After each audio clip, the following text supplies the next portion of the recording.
Yo people, welcome back to the YouTube channel. You already know what time it is. It's time for your weekly roundup of all the sporting events of the week. And you must be wondering, why is this Tasmanian devil looking freaking prick on my screen angry? And I'm telling you right now, I was blinded and bamboozled by Chelsea's disgusting display at St James's Park, so I took my glasses off and I can see clearly. Okay? I am fuming. I am still angry. I am hurt. The police are literally about to pull me over and I'm not even in a car. Black Lives Matter. I'm angry. I'm still hurt in my chest, in my heart, in my soul. Do you know how disgraceful that performance was? Seriously. Like, I tried to take my eyes out of my sockets and throw them into the road. I wanted to be hit by a bus. That performance was just so bad. Like, we felt the pain. I felt like I was watching, like, Nottingham Forest, like Sheffield Wednesday, like Luton Town, like Bournemouth, like anybody that don't really have a clue with the top 6 and 7 and 8. That's how I felt watching that. It was so bad from top to bottom, from players to manager, and I'm still not over it, and I'm still suffering. And now I'm so happy to say that I have a break, 45-ish days. I can't wait to never see such disdain on my TV. I am so glad that I don't have to watch Chelsea for the next month or so. It is a beautiful day in paradise, okay? And now we move swiftly on to the other teams. And I'm not gonna lie, Arsenal Football Club must be stopped. I said it before, and we didn't stop them. Southampton only paused them, and they hit play again, and they just kept playing this stupid, pedantic, annoying show that they play. I caught myself smiling with what was happening at Molineux. I'd finished watching an atrocious game at St James's Park that felt like croquet and rugby at the same time, because not only was it boring, but it was also long ball FC. And then I watched what's happening at Arsenal at Molineux, and I caught myself smiling. I said, what the hell is going on? It's because I'm seeing football. I'm seeing good football. And then I realized I hate Arsenal so much. And then I was angry again. Then I was annoyed again. I had to snap out of it. Because I was finally seeing players pass with precision and pace. I was seeing players picking up the ball in the correct positions. I couldn't believe wingers were taking their man on. I couldn't believe wingers actually were on the pitch. There was no wingers at St James's Park. There was wingers in this game. Martinelli and Saka were actually taking the ball out wide, taking on their man and causing problems. Would you believe? Could you believe? I couldn't believe. What do you can't believe? I was so shocked. Jesus, everybody was playing well. Odegaard was doing his thing. It was crazy. And then I move on. Liverpool. I mean, we go back in time. Liverpool, Nunez scoring goals. I don't know how many more goals he wishes to score. I mean, he's got to catch up to Erling Haaland. That was the comparison. But wow, the guy is doing well. And to be fair, this was probably the best performance I've seen from Nunez in a Liverpool shirt. He was dropping deep. He was linking up play. He was pulling out to the left. He was getting his goals. The guy was playing well. And I have to give a shout out and a special mention to Firmino. The pass he played for Robertson, good loss, Jesus. It was wonderful. It was despicable. It was despicable me. It should have been me. I should have been, I could have been a player if I just didn't lose my sight. What a pass. What a pass. It was unbelievable. Liverpool back to winning ways. And of course now, like I said, there's a break. And then we take a look at Tottenham. I can't analyse this team. You can't, I can't, we can't analyse this team. Nobody can analyse this team. This team doesn't make sense because they're awful. They are ridiculously poor, but then they have that dog in them and they come back and they show fight and passion and desire and then some quality. It's not making sense. This is a false position. This is a false narrative. This is fiction. It shouldn't make sense. This shouldn't be happening. They should be losing games. Surely they should be losing more games than this, but they keep finding a way to win. They keep coming back. And it's pissing me off because it's like Man United under Oli when they finish second. It doesn't make sense. It shouldn't happen, but the table doesn't lie. So who is lying? Is it me? Is it you? Are we not watching the same game? What is happening on our TV screens? They are so bad, but they're so good. But they're not good. They are bad, but they're still getting points, so that must make them decent. I don't know what's going on, but it's stressing me out. It's definitely stressing me out. And also, what's that brother's name that Saeed said? Garnacho. Yeah, wow. Late winner for them. So, great day. I mean, all of our rivals ate. Man United last minute winner against Fulham. Lovely. Great. Oh, wait. Oil boys.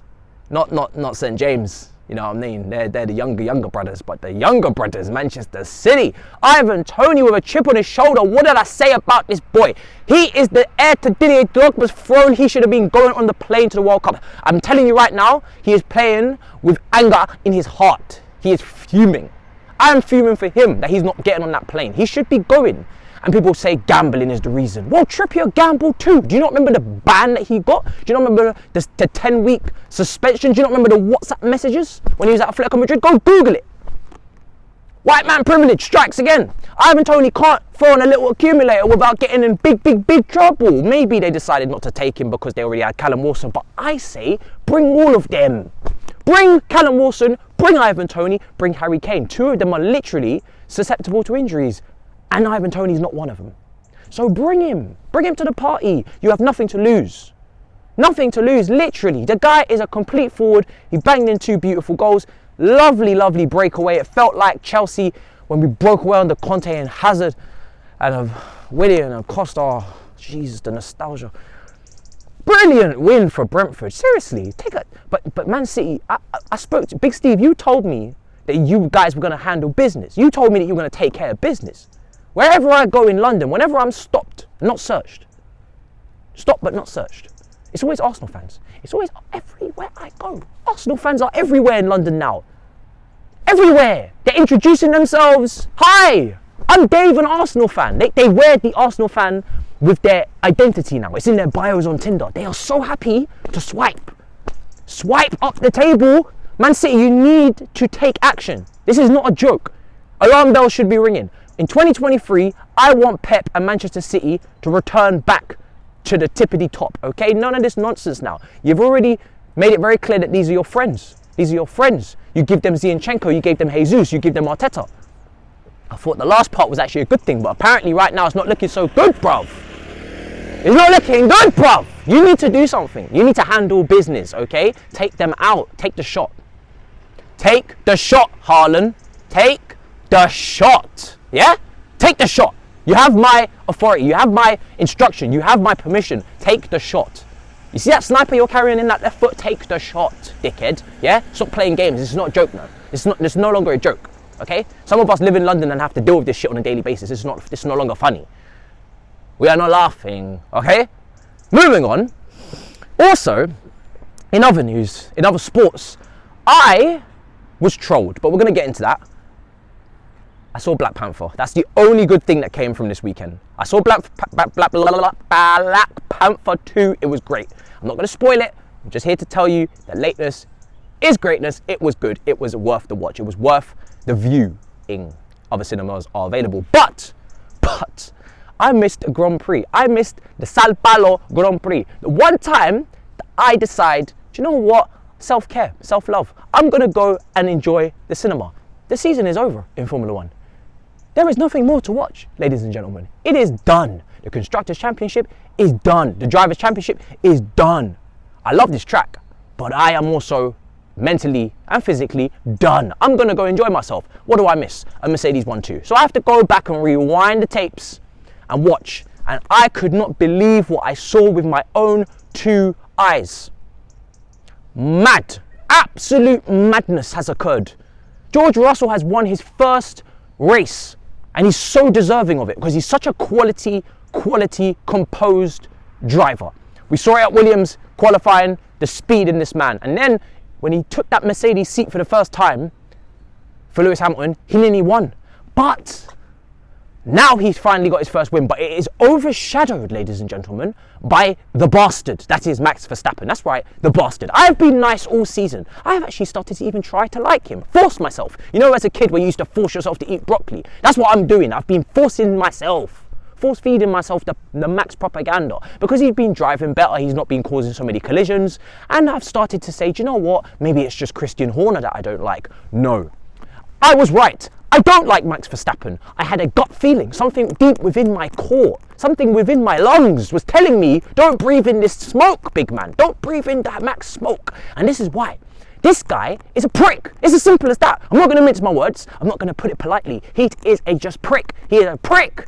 This guy, he has nothing to take from this race. He's not going to win. He's not getting podium. He's not quick enough. And on top of that, he's already finished first in the Drivers' Championship, and the Constructors' Championship is wrapped up. Do you know what it isn't?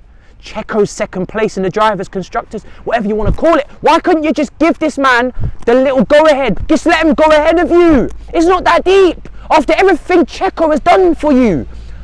I hate Red Bull, but the one person within the Red Bull walls that I love, not in Cuckoo, but Checo. I do like in Cuckoo, but Checo is a great man. He's Mexican, he's a great man. He's honor, he's a proud man, he's a good man, and he's a great teammate. And the bastard Verstappen, after everything he's done for you in Abu Dhabi, defending with his life on the line against Lewis Hamilton, holding him back, keeping you in the title race for the Fugazi shit to happen later on in that. Not going to get into it because PTSD, but you couldn't let this brother go ahead of you for 1 second. You sick man, sick.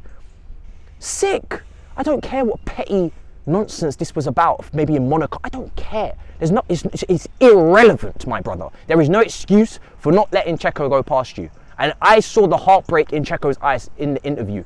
The heartbreak in his eyes was sickening to see. He doesn't deserve this. He's a good teammate. And I hope next year he literally drives you off the road and he goes for that world title. Because that's the only man I want to see winning the world title if it's within the Red Bull walls. But Mercedes do look back. Hamilton takes his second after the collision with Max. Look, I'd rather not speak. I prefer not to speak. As Reece James says under Ivan Toney's post, I prefer not to speak. Okay?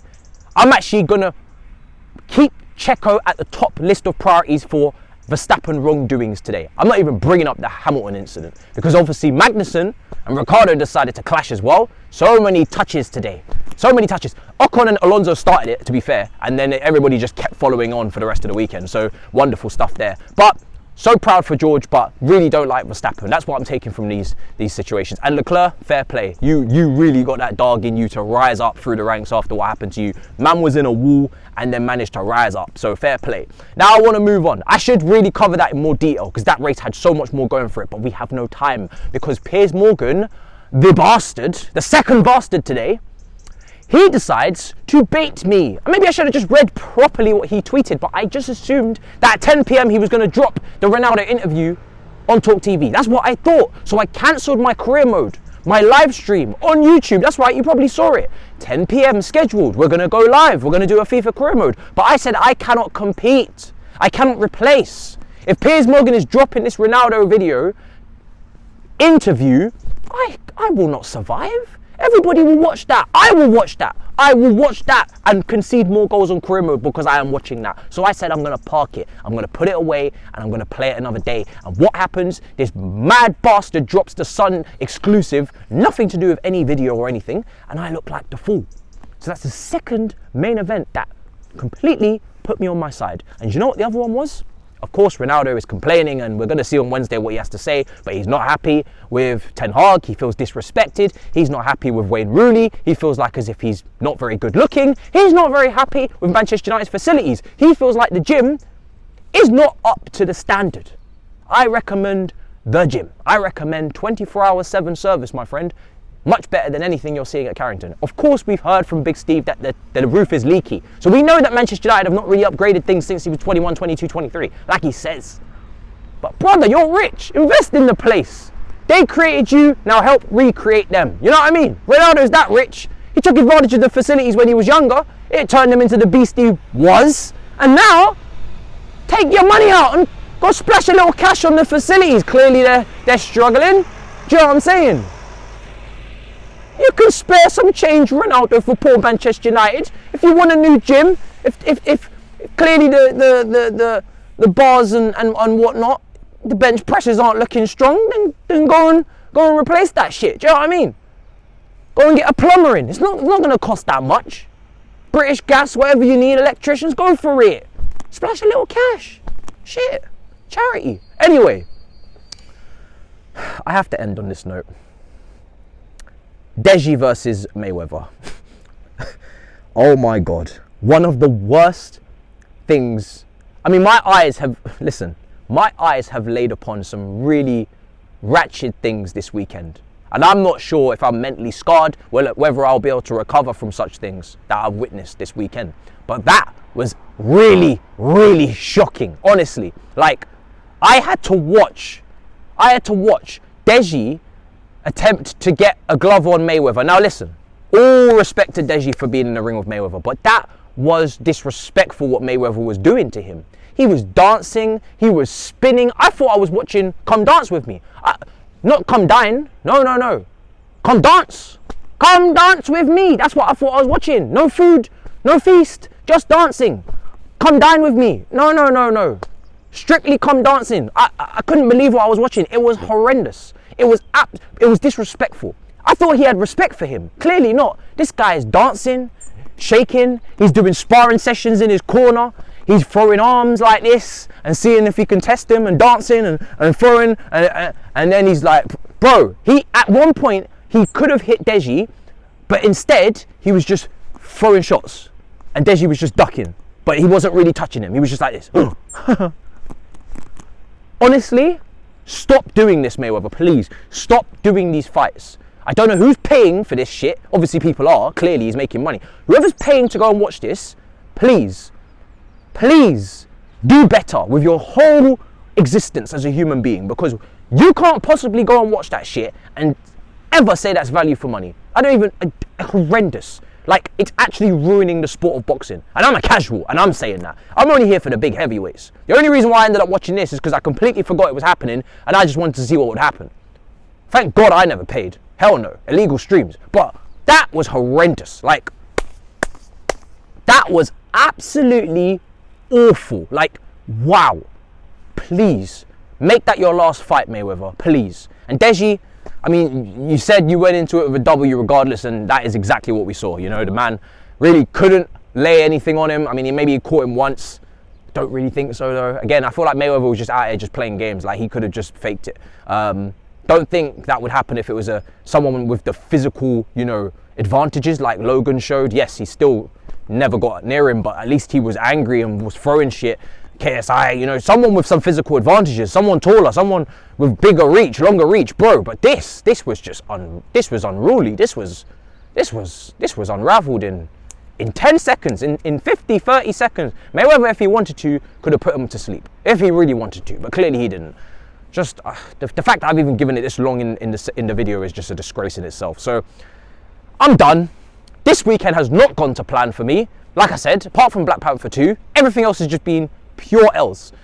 All the rivals are winning, apart from one who aren't even really our rival on the table anymore. And yeah, just in terms of the other sports, fuming. So make sure you smash up the likes, understand and appreciate that this is Misty, and I'm risking my life out here on these streets. Do you know what I'm saying?